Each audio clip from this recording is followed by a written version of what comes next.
Hey you guys, how's it going? Welcome back to my channel. Today I wanted to talk about 8 easy things you can do to improve your sales on eBay if they're a little slow, stagnant, or if you're just starting and you're not noticing a lot of movement with your items. Here's a way to improve your sales really quickly. Things I do every single day, especially when I'm kind of in a slump and I need sales to kind of cook along. So I'm going to share that with you in a second, but first let me introduce myself for anyone who might be new here. My name is Ashley and I'm a stay-at-home mom to 2 little boys, ages 5 and 6. And I absolutely love selling on eBay and Amazon. I've been doing it for about 3 years now, and I learned a lot of things along the way after $250,000 in sales. So I really hope to share my insights and my information with you. Things I've learned the hard way that I've pretty much made every mistake, you guys. So learn from me. Let me help you as you grow your business. That's kind of my passion, to share what I do with my business so that you can grow yours, especially if you are a stay-at-home parent or someone who needs to earn money from home. All right. Let's just dive into it then. 8 things you can do to improve your sales on eBay. First off, you can revise old listings. So go back into your older listings, things that are maybe 4, 5, 6 months old or even older, and look and see kind of what's wrong. Does it have any watchers? Does it have any views? Are the pictures bad? These are all things that I've needed to fix in the past. Sometimes the pictures just are really bad. I threw them up really quickly and they need a lot more light. They need more sharpness, or they just need to attract someone's eye a little bit better. So I will sometimes take out old inventory, take new pictures, and relist so that it's brighter, it's more appealing, and someone might click on it more. And that's actually happened where something was sitting for a long time. I went ahead and I revised my listing with new pictures, and sure enough, it sold within like a week. So, and in addition to the pictures that you are retaking, take a look at your title and keywords. Are you just putting black sweater, black Madewell sweater, black Ann Taylor sweater, whatever? Or are you putting in keywords that people need to know? Is it button up? Is it full zip? Is it cashmere? Is it V-neck, scoop neck? Does it have a ruffled hem? Like, there's lots of keywords that you can put in that someone might search for. Is it outdoor? Is it waterproof? These are all things that I consider when I'm filling out my title, and make sure that title is jam-packed, full, that it has the size, the brand, the color, the style.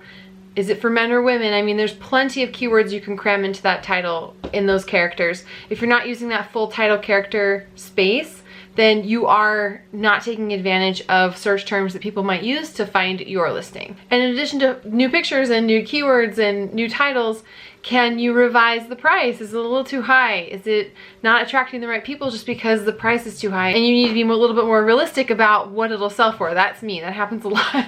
I price things high and then I go, wait, why isn't it selling? Well, it's just too expensive. So sometimes you have to change your price up. And conversely, sometimes you need to increase your prices, because if you're at the lowest price by like 50%, that's really low, and sometimes buyers can be suspicious. And this is something that I used to do when I was first starting.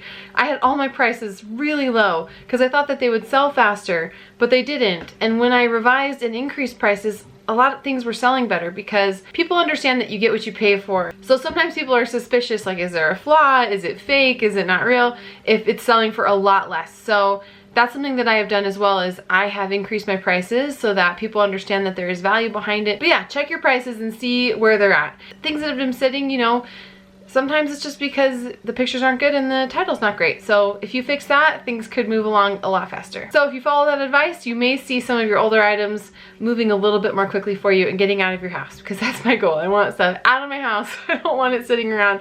I don't want my inventory number to increase to incredible numbers and then suddenly my office is completely overrun. Okay, number 2, you can run auctions. I'm not a huge fan of auctions. I'm just gonna put that out there. Generally, people just want a really good deal when it comes to auctions, and so they'll pay the lowest price, and you're not going to get the biggest bang for your buck. But it is a great way to move old inventory and things that have just been sitting for a while. So it's something that I use. It's a tool I use when I have old stuff that just needs to move, and I understand that, yeah, I may be selling it at cost or even taking a small loss on it. However, you are moving inventory out of your office, making way for new inventory, and when you have auctions going, that brings a lot of traffic to your store. So don't be surprised that you'll start seeing more buy it now sales in addition to your auction sales when you're running your auctions. You'll see just more traffic to your store that week, and overall it will boost your sales. So think of your auctions as the sacrificial lamb to your buy it now sales, because it'll just bring more eyes to your items. So consider that One thing I would not recommend is doing auctions with free shipping. You need to attach that shipping price to kind of cover your bases if it sells for only the lowest amount. Or at least if you're offering free shipping, start your auctions higher so that you are saving yourself in case you sell everything for 99 cents and then you're paying shipping and everything else and you're in the hole a lot. So be careful with that. Summertime is great, especially to run auctions, because summer sales can be a little bit slow just because everyone's home from school and lives are busier, people are vacationing, so sales can be a little bit slower in the summer, for me at least. And that could just be because I'm busier with my kids more of the time, but that's a great time to do some auctions and to move old inventory. And your buy it now offers and your buy it now sales will reward you. Number 3 is to run sales and to run promotions. So in your eBay Seller Hub, there is a marketing tab. And if you scroll down, you'll see promotions and promoted listings. Promotions are how you run your sales. So if you select promotions and you create a new promotion, you can hand pick all the items that you want to be in your sale. You can pick older items, what have you. And then you can pick a discount percentage and then watch sales come in from that. So one quick tip for sales is I have found the best success when I run multiple limited sales, meaning if I run a sale every week or every few days and have it end every few days or every week, that brings a lot of sales to my store, because what the buyer is seeing is limited time remaining for that discount, and it creates a sense of urgency. So if there's a way for you to do limited sales, it is a lot more work to go in and to restart your sale every week or every other week or whatever you choose to do, but it will bring in traffic. Without fail, I see a huge boost in sales the day before my sale is about to end. So that's definitely a tip and a trick that I would pass along to you, is have your sales end frequently so that there's that urgency for the buyer and they want to buy it more. So that is one tip. And then promoted listings. I do promoted listings at 1%, and that's been really beneficial for me because I pay just like $1 or $2 for every couple $100 that I sell. It still gets eyes on the item. It still sells decently well. I do not see a huge benefit in increasing my promotion percentage by a lot. Personally, I'm not a huge store, so maybe you will have a different experience. But for me, having my promotions at 1% increases my sales quite a bit, and you'll be surprised at how many you see when you're getting ready to ship were sold because of promoted listings, even at just 1%. So that's a recommendation. And if you get comfortable with 1% promoted listings, maybe increase to 2, 3, 4% if you're wanting a few more viewers on your item. But for me personally, I've experimented with 5% all the way down to 1%, and 1% is totally sufficient for me.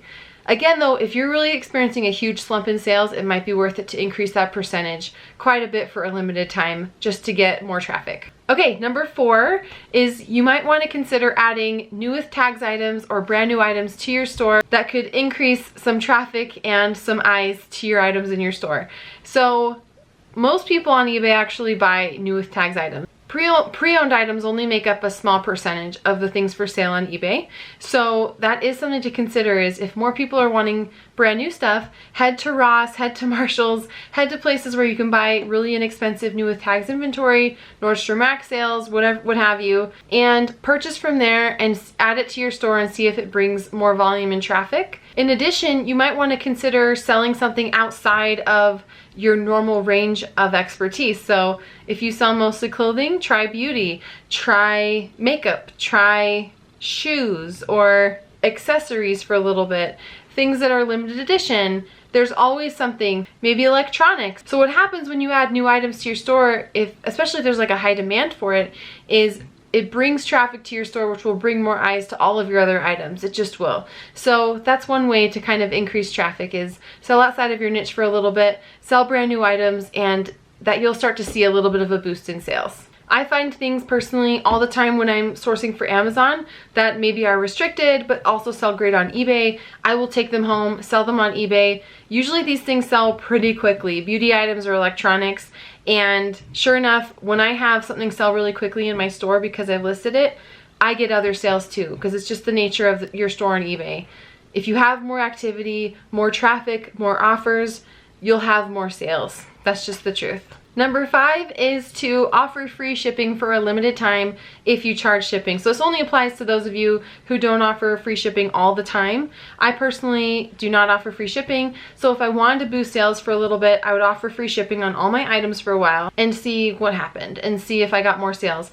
And I have done that in the past when I've had slower sales. I've offered free shipping for like a week and I've seen a boost in sales. So that's one way that you can just entice the buyer to shop at your store, especially if they're a little bit hesitant because of the shipping price. Number 6 is to turn on best offer. If you don't have best offer on, I really think you are kind of limiting yourself. It depends on what you're selling. So because I'm selling really unique one-off items where sometimes I don't know the exact value of it and I don't know what the market wants, I let best offer be my market valuation tool. Best offer is just a really great way to hedge your bets, and when you're listing something and you don't know what its exact value, best offer can be a really nice tool for a customer. They can see something they really want, they can make you an offer, you can negotiate with them, and then they will feel like they've gotten a deal, which is really what the customer wants in the end. They want to feel like they've gotten a deal. I've had people haggle with me down to the dollar and they'll counter offer $1 higher. They just want to win, and that's fine. I will let them win because they're buying my item. Now, granted, you will get lowball offers. It's really annoying, but it's fine. For me, it's worth the sales velocity that I get to have best offer on. But if you don't have it on, turn it on for a little bit, see if sales increase for you, see if you get offers on things that have been sitting for a long time, and get stuff moving in your store, get more traffic there. Most buyers, I think, prefer having best offer on. Number 7 is to list more items. This seems really obvious, I know, but especially in slower times, just really the best way. I really think out of everything, this is the best way to get sales, is to just list more. So if you're in a slump and you've been listing 5 a day, boost it to 10 a day and you will see an increase in sales, or 20 a day. You know, you will start to see an increase as you increase your workload. Sometimes it takes double the work to see the same amount of sales you had in previous months, but that's just the ebb and flow of eBay. That happens to everybody. So you're not going to get the same velocity of sales in the summer that you do in maybe the October, November months, or September even. Back to school time is a good time for me with clothing. And that's just super normal. That happens to everyone. So sometimes it just takes an increased workload to get those sales going again and to have the consistency that you had a little bit in the past. So of course, the problem is finding all the stuff that you need to list and sell, and that just means working a little bit more and expanding your knowledge as much as you can. If you only sell women's clothes, try men's clothes. If you only sell clothing, try shoes. If you only sell clothing and shoes, try video games and accessories and consoles. And pretty soon, as the more you expand your knowledge, the more you can source and pick up in one shopping trip, which is what I have learned with garage sales. I've broadened my horizons a lot, definitely not as much as other people, but because I can pick up a lot of different things, whereas someone who only does one niche is really gonna miss out on a lot of stuff that will make them money. So yeah, find more, list more, work a little bit harder. I know it sounds obvious, but sometimes it just takes a listing goal of double what you normally do for a week or two, and then your sales will start coming back to life. And number 8 is, I guess, not really a tip, but I don't know that this will increase your sales, but it's just to relax and know that this happens to everybody. Everyone experiences an ebb and flow in sales. It's just completely normal. So don't sweat it. Don't be too stressed out. In this business, it can just be hard to predict what the market wants at any given time. So some days you might have really slow days. The next day might be a huge day. The next day might be slow, and vice versa. So it's just kind of a matter of being patient, being consistent, doing what you can, and then letting the sales come when they come. And they do come back. You will experience ebbs and flows, and that is totally normal. It's okay. It happens to seasoned sellers, new sellers, and everyone. Slow sales are normal. So please don't freak out if they happen to you sometimes.